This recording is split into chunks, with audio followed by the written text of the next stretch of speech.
कुछ कॉलर्स हमारे साथ जुड़ गए हैं, उनसे बात कर लेते हैं। देहरादून से हैं प्रणव, स्वागत है आपका। यार बहुत अच्छा लगा दोबारा आप लोगों की वॉइस सुन के। मेरा तो दिल खुश हो जाता है। आप लोगों की जैसी कॉल मेरी सबसे पहली कॉल लग जाती है, ये तो मैं बड़ा किस्मत वाला समझता हूँ। प्रणव, और आप कावेरी जी के बेटे हैं? जी जी बिल्कुल बिल्कुल बिल्कुल सही जी कहा आपने। और कि आपके यहाँ कॉल लग जाता है तो मैं अपने आप को ब्लेस्ड महसूस करता हूँ। तो पहले तो हकीम जी को और आपको बहुत बहुत दिल से नमस्ते बोलता हूँ आपको।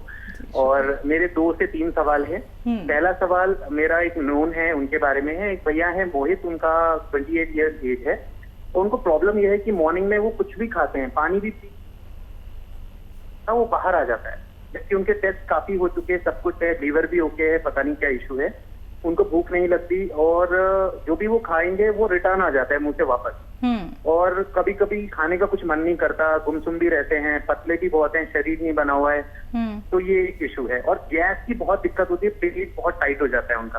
तो मैं चाहूंगा कि इसके लिए एक तो घरेलू नुस्खा आप या जो भी हकीम जी सजेस्ट करेंगे ये बताएं। दूसरा मैं जानना चाहूंगा, एक मेरे को राहगीर कल मिल गए थे, उनके हाथ में बहुत दाने हो रखे थे और वो बहुत परेशान है। 14 साल से उन्होंने इलाज करा रखा है लेकिन वो दाने सही नहीं हो रहे हैं, उनकी कलाई पर था।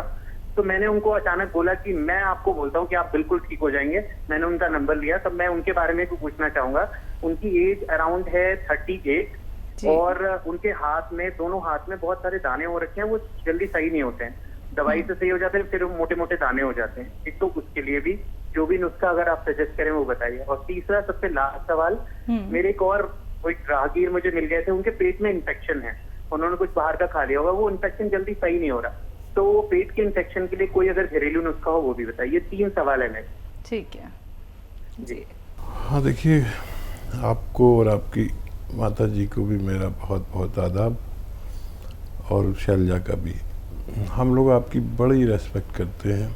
जब से आप हमसे जुड़े हैं, पहले तो हमें मालूम ही नहीं था, और अब ये हाल आपका कि राहगीरों की सेवा कर रहे हैं। वाकई आप कावेरी जी के ही बेटे हैं, पक्का, ये तो तयशुदा बात है। सवाल बयान करें। जी, पहला सवाल है, एक भाई हैं जो कुछ भी खाते हैं, कुछ भी पीते हैं, वॉमिट हो जाती है। तो देखिए, उनको मेरे तजुर्बे के हिसाब से लीवर और आंतों में प्रॉब्लम है। और ये लीवर का ताल्लुक हमारे मैदे, आंतों से और पाचन क्रिया से है। जब भी लीवर इफ़ेक्टेड होता है तो हमारे ये चारों चीज़ें इफ़ेक्टेड होती हैं। तो उनको नमक ज़ैतून और इस तरह दे कि धनिया, और धनिया लें 100 ग्राम और ज़ीरा लें 50 ग्राम। इनको हल्का सा भून कर पाउडर बना लें, या भरोसे के हों पिसे पिसाए तो इस रेशो से धनिया 100 ग्राम और ज़ीरा 50 ग्राम ये पाउडर बना लें, और आधा आधा चम्मच 2 बार दिन में दें नमक ज़ैतून के साथ। नमक ज़ैतून पानी में मिला दें 2 गिलास और ये पिला दें। ये भाई का भी फ़ायदा होना मुमकिन है, थोड़ा वक्त लगेगा लेकिन फ़ौरन ही ये काम शुरू कर देता है नुस्खा। और वरम हो, स्वेलिंग हो, एसिडिटी हो, खुश्की हो, मैदे में ग्रानी हो, ये पूरे पेट के निज़ाम के लिए, लीवर के लिए, किडनी के लिए और बहुत अच्छा नुस्खा है, आप इसे इस्तेमाल कराएं। दूसरा सवाल जी, एक 38 एज के हैं पेशेंट, दाने हाथ में हैं और वो मोटे मोटे दाने भी हो जाते हैं। अलसी को हल्का सा भूनकर, वैसे तो आपके पास, मम्मी के पास ये नुस्खा पहले से मौजूद है। अलसी को हल्का सा भूनकर पाउडर बनाएं, एक आधा चम्मच अलसी और नमक ज़ैतून 1 चुटकी 2 गिलास पानी के साथ दिन में 1 बार या 2 बार खिलाएं। और अपना जो भी इलाज वो करना चाहें करते रहें, ये ना रोकें, कम से कम 1 महीना 2 महीना, तो उन भाई को भी फ़ायदा मुमकिन है। पेट का इन्फेक्शन, तीसरा सवाल। हाँ, इन्फेक्शन का वैसे अच्छा इलाज है, एलोपैथ भी लें। और जब भी आप एलोपैथ लें तो ये आता है अरंडी का तेल, आसान भाषा में कहते हैं, कैस्ट्रॉल ऑयल, हर मेडिकल स्टोर पर मिलता है। 1 चम्मच पिएं और एलोपैथ का इलाज 7 दिन लें इन्फेक्शन का के लिए। और ये 1 चम्मच एक बार या ज़्यादा से ज़्यादा 2 बार पिएं, और जब भी पिएं गर्म पानी या चाय ज़रूर पिएं। इनसे आपको भी उम्मीद है फ़ायदा मुमकिन है। राजस्थान से हैं कोमल जी, स्वागत है आपका। जी नमस्ते मैम। नमस्ते जी सर। नमस्कार। जी मेरे आपसे 2 सवाल थे। हम्म सर मेरे माता जी ने 4-5 साल पहले मेहंदी डाली थी सिर में, तो सर उनके रेड रेशेस हो गए सिर में, और गर्मी के टाइम में उनपे आंखों में भारीपन और सिर में दर्द रहता है। और सर दूसरा सवाल ये है कि मेरी उम्र 16 साल है, और सर ये मेरी हथेली बहुत गर्म रहती है, और सर आंखों के सामने बद्दे टाइप आ जाते हैं, काले बद्दे। ठीक है। माता जी के लिए गोंद मोरिंगा सफ़ेद ख़रीदें और नारियल पानी के साथ 1 ग्राम रोज़ाना 1 बार दिया करें। उनकी परेशानी अच्छी होना मुमकिन है। गोंद मोरिंगा सफ़ेद असली लें, तभी आपको फ़ायदा मुमकिन है। और आप गाजर का अगर वक्त हो तो गाजर का 1 गिलास जूस, और अगर गाजर ना हो या मिलना मुश्किल हो, ऐसी जगहें जहाँ गाजर नहीं मिलती, तो सौंफ तो आप जानते हैं, 3 चम्मच सौंफ 1 गिलास पानी में उबालें, आधा पानी जलने दें। जब आधा रह जाए इसे छान कर इसमें आप 1 ग्राम गोंद मोरिंगा सफ़ेद मिलाकर रोज़ाना पी लिया करें, आपको भी फ़ायदा होना मुमकिन है। हरियाणा से हैं सुनीता जी, स्वागत है आपका।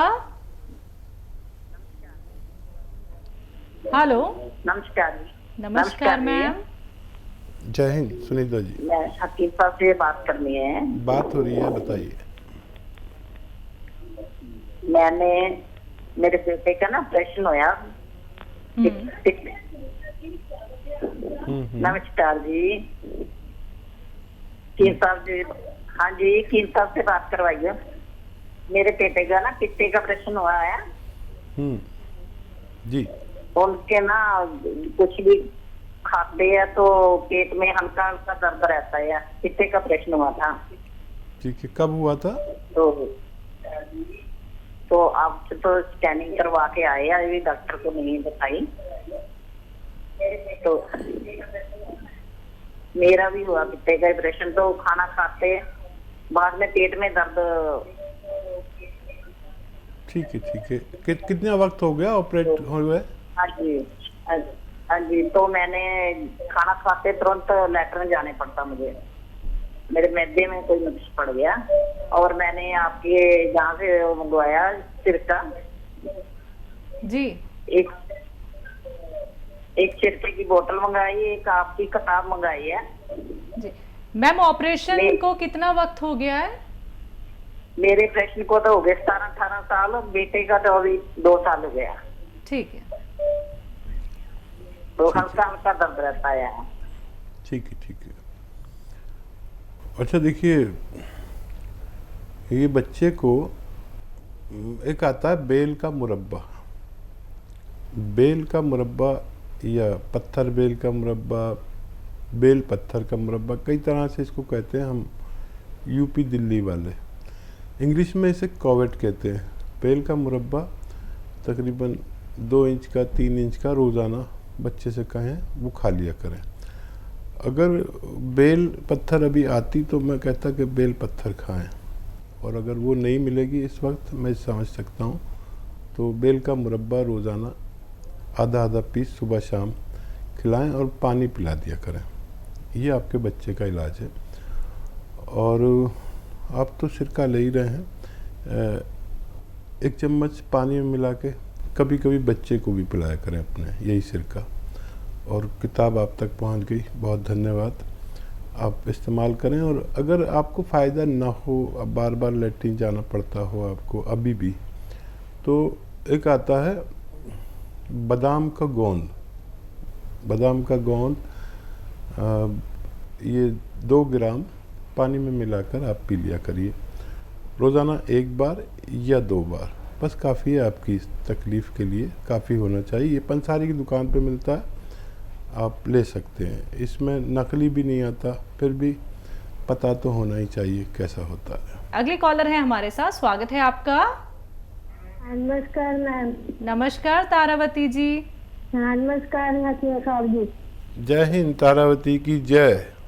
हाँ जी, मैं मेरे 2-3 सवाल है वो पूछ रहे हैं। एक तो लड़की ना वैसे अभी लगी लेने की का फैटी लीवर है, उसके बारे में पूछना। और उसने एक बारी ना अपनी किडनी का टेस्ट कराया था, थोड़ा सा नुक्स आया था, फिर दोबारा करवाया तो कुछ नहीं आया। उसने कैप्सूल किडनी के मंगवा लिए तो वो ऐसे ही रखे हैं। इसके बारे में बताना भी वो क्या खा सकती है। अच्छा एक कौन सा कैप्सूल है? जो किडनी के होते हैं, मुझे नाम नहीं याद। अच्छा एक मेरा सवाल है डॉक्टर साहब, मेरा ब्लड कम हो गया था, वो ब्लड चढ़वाया तो ये कम ना हो, क्या खाना चाहिए, बस ये सवाल पूछ रहे हैं। ठीक है ठीक है। किडनी के लिए है तो वो पी केयर होगा, P care, P for Patna.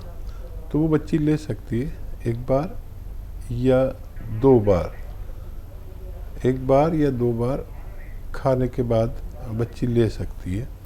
पहले एक बार लेना शुरू करें और यही कैप्सूल आप ले सकते हैं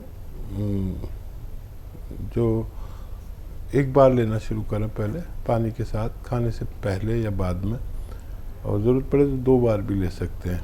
ये लीवर का काम है खून बनाना, तो ये पेट को ठीक करता हुआ और किडनी से को फ़ायदा पहुंचाते हुए लीवर को मजबूर करता है कि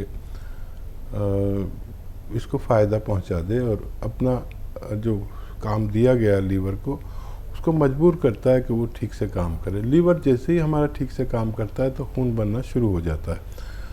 और ऐसी ग़िज़ाएँ खाएं जो आसानी से हज़म हो, और ये आप खाएंगे कैप्सूल तो इससे भी आपका हाजमा अच्छा होगा, खुल के लैट्रिन होगी और खून साफ़ होगा, और पेट की कोई परेशानी होगी या स्किन की कोई, किडनी की कोई, जिसकी भी परेशानी हो, इससे फ़ायदा मुमकिन होता है। आप इसे इस्तेमाल कर सकते हैं। पंजाब से शमा जी, स्वागत है आपका। मैडम नमस्ते। नमस्कार मैम। हाँ जी, मैंने वो बात करनी थी हकीम साहब से। जी बात हो रही है, बताइए क्या हाँ जी सेवा है। हाँ जी, मैंने मंगवाया था ना गोंद बरिंदा, वो इसके साथ में वो नमक जो है वो साथ में ले सकते हैं पानी में कि नहीं? जी जी ले सकते हैं, ज़रूर ले सकते हैं। और कोई सवाल आपका? और मैंने मेन तो आपको बोला मेरे को मोटापे का बोलो कुछ नुस्खा कोई। ठीक है ठीक है। देखिए मेरे को फैटनेस बहुत है। देखिए बहुत अच्छा नुस्खा है मोटापे के लिए, कई नुस्खे बता देता हूँ। एक तो नमक जैतून आपके पास है, ये 1 चुटकी 2 गिलास पानी में डालें, और 1 चुटकी खाने का सोडा जो आपके किचन में होता है ना, मीठा सोडा जिसे कहते हैं, ये 2 गिलास पानी में 1-1 चुटकी डालें। नमक जैतून और खाने का सोडा, ये पानी पी लिया करें दिन में 1 बार, और ये खुराक 2 बार भी ले सकते हैं। अब ज़रूरी यह है कि आप अगर पैदल चलने की हालत हो तो पैदल भी थोड़ा थोड़ा चले, नहीं तो नहीं चल सकते तो धूप में ही बैठ जाएं। और वेट कंट्रोल के लिए दवाओं के साथ डाइट कंट्रोल बहुत ज़रूरी है। जितना कम से कम खाना खाएं और आसानी से पचे वो खाएं। वैसे तो ये जो नुस्खा बता रहा हूँ इससे पचने भी लगता है खाना, तो ये लें आप दिन में 2 बार, तो काफ़ी इससे फ़ायदा होता है धीरे धीरे। लेकिन ऐसा ना हो कि जितना ये वज़न आपका कम करते हैं उससे ज़्यादा आप कैलोरीज खा लें, तो खाने का परहेज़ बहुत ज़रूरी है। और 5 बार गर्म पानी पिएं, ये ले सकते हैं। या जीरे का सिरका आता है, वो 2-2 चम्मच 2 बार 3 बार आप ले सकते हैं। लेकिन डाइट कंट्रोल करना ज़रूरी है वेट कंट्रोल करने के लिए, तो बहुत अच्छा आपको फ़ायदा मुमकिन है। माया जी हैं दिल्ली से, स्वागत है आपका। नमस्ते मैडम। नमस्कार मैम। हकीम साहब से बात करनी है मैडम। माया जी आदाब, स्वागत, जय हिंद। नमस्कार हकीम जी। भाई साहब एक बात पूछनी है, मैंने वो मंगाया था कलौंजी का सिरका आपकी कंपनी से, तो वो बताया था कि मतलब जो गांठ होती है पैरों में उसे लेते हैं 3 चम्मच खाना सोडा डाल के तो वो गांठ खत्म हो जाएंगी, तो वो सही है या गलत है? ठीक है। हाँ देखिए, ये चर्बी का दुश्मन है और इसमें एक चुटकी खाने का सोडा डाल के इस्तेमाल करना चाहिए। इसके इस्तेमाल से कोलेस्ट्रॉल यानी चर्बी, जो ज़िद्दी चर्बी होती है, वो ज़ाया होती है और गांठें अच्छी होने में काफ़ी वक्त लग सकता है। अभी तो आपने एक बोतल ख़रीदी है, इस्तेमाल भी नहीं किया, लेकिन खून की चर्बी और जिस्म की चर्बी और कोलेस्ट्रॉल, जो हार्ट ब्लॉकेज में चर्बी होती है और जगह जगह चर्बी को तहलील करता है, गांठें में काफ़ी वक्त लगता है। अगर आपको तकलीफ़ नहीं है गांठों में तो आप उनकी परवाह ना करें, तकलीफ़ है तो फिर आप ले सकते हैं।